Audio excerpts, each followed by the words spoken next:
Hi everyone, welcome to this tricks and techniques video. My name's Anne-Marie. Today we're going to do something called resist stamping. Now I'm going to show you to the best of my ability how to resist stamp. We're going to start off with stamping an image using our perfect medium ink pad. I'm going to use the same image that I've been using through the tricks and techniques video, just to show you the difference that you can get using the same stamp, and then that way that might help when you look at your stamps and think, oh, I can do all this with just one stamp. Resist stamping is just slightly different because it's basically stamping using a clear ink pad and clear embossing powder, so that you can get colour around the image and it looks like it's resisting the actual colour. So all I've done is used my ink pad and I'm stamping onto a piece of card. I'm using my stamp mat just so that I don't make a fool of myself while filming and miss half the image while I'm stamping it. Now it's a big stamp, so good press down and lift off. So let's just check we've got a good stamped image, and I think that's okay. It's going to show what we need it to show. Next, what I've got is the clear embossing powder. Now I've got to admit I use this quite a lot, so I've got a large tub of it. Yesterday we looked at a technique using glitter embossing powder from a little jar like this, and we tipped it on and tipped it off and put it back in the jar. Obviously I don't need to do that today because I've got a large tub of it and it's just going to fall back in to the tub. So the image that you've stamped will only retain as much embossing powder as it needs over the actual stamped sections of the image. So basically where it's got wet ink on, that's the only place that the embossing powder will stick. So you can see that's the image with the embossing powder. If you've got sticky fingers, if you've got, should I say, sweaty fingers, God forbid, I know nobody I know ever has anything like that, it might pick up around the sides of your image. If it does, there's a thing called anti-static mats, and you rub the anti-static mat across the cardstock before you stamp, and that will help with any sticky fingers or extra little pieces of the embossing powder that it might pick up. So I'm just going to put the lid on my embossing powder and put it to one side because I don't want to melt that with my heat gun. I'm going to use a couple of extra pieces of paper. Even though I'm on a heat mat, I don't want to chance it. I don't like thinking, oh, it's going to be fine, because you just never know, do you? Now this is my heat tool. For anybody that didn't watch yesterday's, it's not a hairdryer, it's actually an embossing tool. It heats up to a very hot temperature that's just right for melting embossing powder. Keep your fingers away from the edge of it because it is very hot, and switch it on for a couple of seconds before you start, just so that it can heat up nicely before you get going. So I'm hoping that the camera is going to be able to pick up this changing. Now I know it's going to be very difficult because it's clear, but I am hoping that it will work. As it changes in front of your eyes, it changes from a powder to a glossy liquid. Move the embossing tool, don't waft it like that because there's no reason for you to waft it. Sorry, I'm just moving because my fingers are burning. So we'll just pop that down. Now that has just about all changed and is all looking shiny. So it does get quite hot, and I just want to check against the light that it's all changed.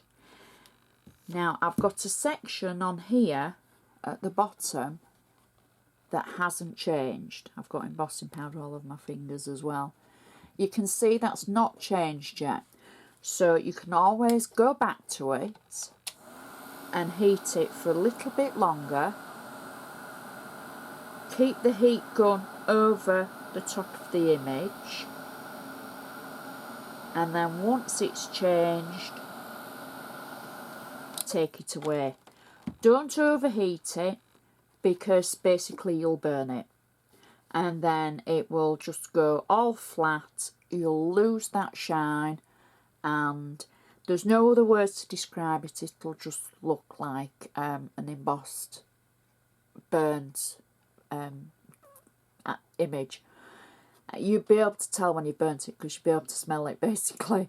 So, but that has got a nice shine on it across the image. If you find you haven't embossed sections of it, just go back.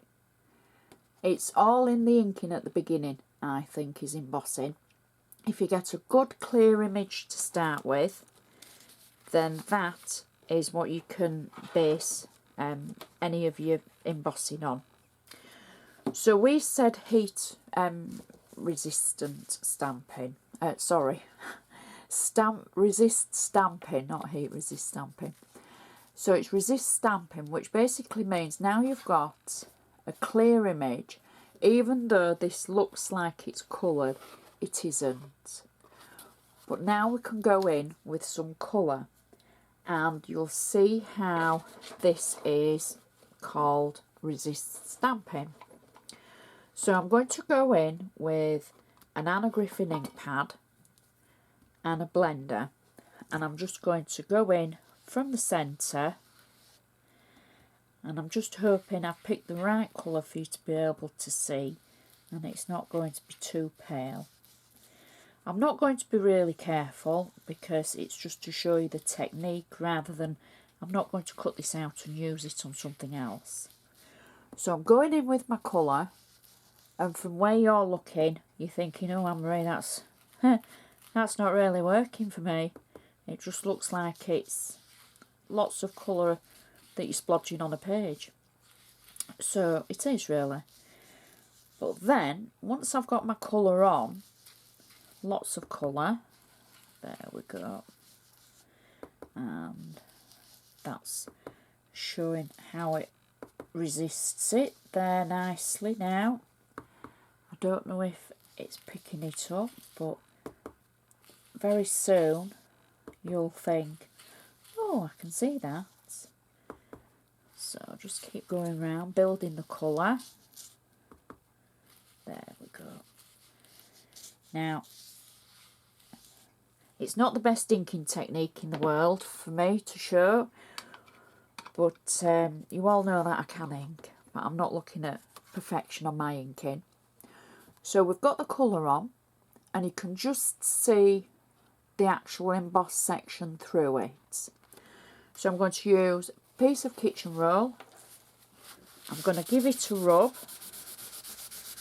Oh, and look at that. That's where the magic happens. The image pops out, and now you've got a resist stamped image.